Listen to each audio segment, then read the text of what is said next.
Hi viewers, welcome to my channel.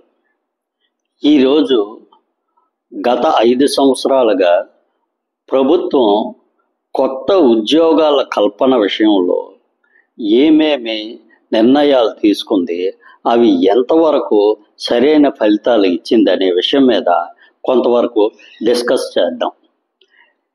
ఈరోజు ముఖ్యంగా గత 5 సంవత్సరాలుగా కేంద్ర ప్రభుత్వం ఆర్థిక శాఖ నుంచి ఒక 2 ముఖ్యమైన నిర్ణయాలు తీసుకోవడం జరిగింది. వాటి వలన భారీ ఎత్తున పెట్టుబడులు వచ్చి తద్వారా భారీగా ఉద్యోగాల కల్పన జరుగుతుందని కేంద్ర ప్రభుత్వం అంచనా వేసింది. అవి నిజంగా జరిగాయా లేదా అనే విషయం గురించి ఈరోజు ఈ వీడియోలో ముందుగా డిస్కస్ చేద్దాం. యాక్చువల్గా మొట్టమొదటిది ఏంటంటే, దాదాపు 5 సంవత్సరాల క్రితం కార్పొరేట్లు, ఇండస్ట్రీస్ అంటే భారతదేశంలో లిస్ట్ అయిన సెన్సెక్స్, నేషనల్ స్టాక్ ఎక్స్చేంజ్లోని, బొంబాయి స్టాక్ ఎక్స్చేంజ్లోని లిస్ట్ అయిన అన్ని కంపెనీలకు వాళ్ళ లాభదాయకత మీద దాదాపు 30 నుంచి 35% ట్యాక్స్ ఉండేది, ఇన్కమ్ ట్యాక్స్.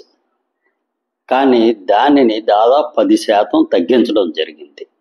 ఇక్కడ ఇన్కమ్ ట్యాక్స్ అంటే పర్సనల్ ఇన్కమ్ ట్యాక్స్ వేరు, కార్పొరేట్ ఇన్కమ్ ట్యాక్స్ వేరు. కార్పొరేట్ ఇన్కమ్ ట్యాక్స్ అంటే వాళ్ళ అన్ని ఖర్చులు పోగా వాళ్ళకి వచ్చిన లాభాల మీద మాత్రమే ట్యాక్స్ కడతారు. కానీ మన పర్సనల్ ట్యాక్స్ అంటే ఇండివిజువల్స్ ఎవరో కూడా వాళ్ళ సంపాదన మీదే ట్యాక్స్ కడతారు తప్ప వాళ్ళకి మిగిలిన డబ్బుల మీద ట్యాక్స్ కట్టరు. కాబట్టి ఇక్కడ కార్పొరేట్లకి భారీ ఎత్తున ట్యాక్స్లు తగ్గించడం జరిగింది. దానివలన ప్రభుత్వాలు చెప్పినది ఏంటంటే, వాళ్ళకి ట్యాక్సులు తగ్గించడం వల్ల వాళ్ళ దగ్గర ఖజానాలోని దాదాపు భారీ ఎత్తున డబ్బు చేకూరడం జరుగుతుంది. వాళ్ళ ఆ డబ్బులతో కొత్తగా ఇండస్ట్రీస్ స్థాపించడం జరుగుతుంది. అలా స్థాపించినప్పుడు కొత్తగా ఉద్యోగాల కల్పన జరిగి ఉద్యోగాల సృష్టి జరుగుతుంది అని ప్రభుత్వం ఆలోచించింది. ఆ విధంగా జరిగిందా అంటే మనం నెక్స్ట్ డిస్కస్ చేద్దాం. ఇక రెండవది ప్రొడక్షన్ లింక్డ్ ఇన్సెంటివ్. అంటే ఎవరు ఎక్కువగా ప్రొడక్షన్ చేస్తే వారికి ఒక స్పెషల్ ఇన్సెంటివ్ అనే పాలసీని కేంద్ర ప్రభుత్వం ఈ మధ్యకాలంలో స్టార్ట్ చేసింది. దానివలన మొబైల్ ఇండస్ట్రీలో, ముఖ్యంగా ఎలక్ట్రానిక్ సంబంధించిన ఇండస్ట్రీలో భారీ ఎత్తున ప్రొడక్షన్ యూటిలైజేషన్ చేయడానికి, ప్రొడక్షన్ కెపాసిటీని భారీ ఎత్తున పెంచడానికి సన్నాహాలు జరుగుతాయి. దానివలన కొత్తగా ఉద్యోగాల సృష్టి కూడా జరుగుతుందని చెప్పి ప్రభుత్వం ఆలోచన చేయడం జరిగింది. ఇవన్నీ జరిగాయా అంటే ప్రస్తుతానికి జరిగినట్లేదు. ఎందుకంటే నిరుద్యోగం అనేది భారీ ఎత్తున పెరుగుతుంది కానీ తగ్గలేదు. అంటే ప్రభుత్వం ఈ విషయంలో ఎక్కడో రాంగ్ స్టెప్ వేసిందని అనుకుందాం. దాని గురించి అసలు ఏం జరిగిందనే గురించి మనం ఇప్పుడు డిస్కస్ చేద్దాం. ఇప్పుడు జరిగింది ఏంటంటే, కార్పొరేట్లకి ట్యాక్సులు తగ్గడం వల్ల వాళ్ళ దగ్గరికి భారీ ఎత్తున సొమ్ములు జమ జరగడం జరిగింది. అంటే వాళ్ళ లాభదాయకత భారీ ఎత్తున పెరిగింది. ఈ 5 సంవత్సరాల్లో దాదాపు 400% వాళ్ళ లాభదాయకత పెరిగిందని అంటున్నారు. కాకపోతే వాళ్ళ దగ్గర డబ్బున్న ప్రతి వాడు ఇమీడియట్గా వెళ్ళి ఇండస్ట్రీని మొదలు పెట్టాడు కదా.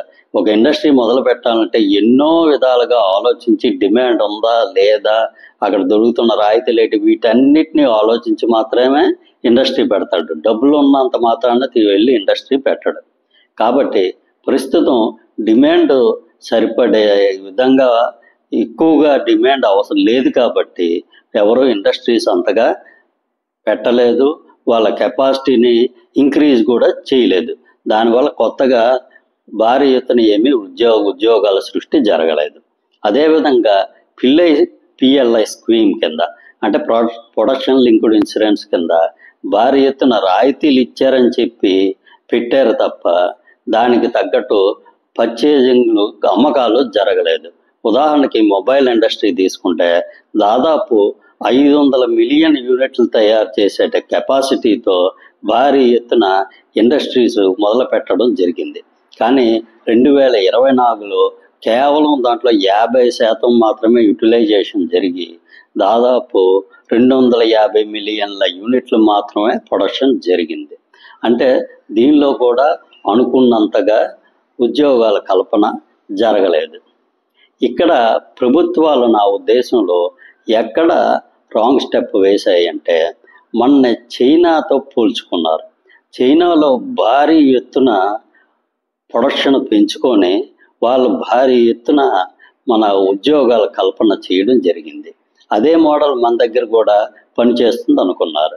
కానీ అక్కడికి మనకి తేడా ఏంటంటే, అక్కడ వాళ్ళు ఇచ్చిన రాయితీలన్నీ పూర్తిగా కన్జ్యూమర్కే ఇచ్చారు తప్ప ప్రొడక్షన్ చేసే కంపెనీలకి ఇవ్వలేదు. దానివల్ల ఇన్ని రాయితీలు రావడం వల్ల వస్తువులు సేవల రేట్లు బాగా తగ్గిపోయి వాళ్ళు గ్లోబల్గా కాంపిటేటివ్గా ఎదిగి అన్ని దేశాలకి ఈరోజు ప్రపంచంలోని ఉన్న అన్ని దేశాలకి దాదాపు చైనా ఉత్పత్తులు ఎక్స్పోర్ట్ చేయడం జరుగుతుంది. కానీ మన దగ్గర కన్జ్యూమర్కి రాయితీలను పాస్ చేయకుండా కేవలం ఇండస్ట్రీస్కి మాత్రమే ఈ రాయితీలన్నీ ఇచ్చి వాటి రేట్లని ఎక్కువగా అలాగే ఉంచి వాటి మీద ఏమాత్రం రేట్లు తగ్గించకుండా కాంపిటీషన్గా మనం విదేశాలకు కానీ లేదంటే మన దగ్గర డిమాండ్ పెంచుకోవడానికి కానీ చేయకుండా ఈరోజు మనం అక్కడ తప్పు చేయడం జరిగింది. రాయితీలు కన్జ్యూమర్కి ఇస్తే ఎక్కువగా కన్జ్యూమర్ దగ్గర సేల్స్ అవుతాయి, లేదంటే మనం ఎక్స్పోర్ట్ చేసుకునే అవకాశాలు ఉంటాయి. మన దేశంలో ఎక్స్పోర్ట్ చేసుకునేది చాలా తక్కువ, మన దేశంలోనే కన్జంప్షన్ జరుగుతుంది. కాబట్టి ఇక్కడ రేట్లు పెరిగిపోయి మనం అక్కడ అమ్మకాలు జరగక కొత్తగా ఇండస్ట్రీస్ కానీ కెపాసిటీ పెంచడం కానీ జరగక కొత్తగా ఉద్యోగాల సృష్టి అనేది జరగలేదు.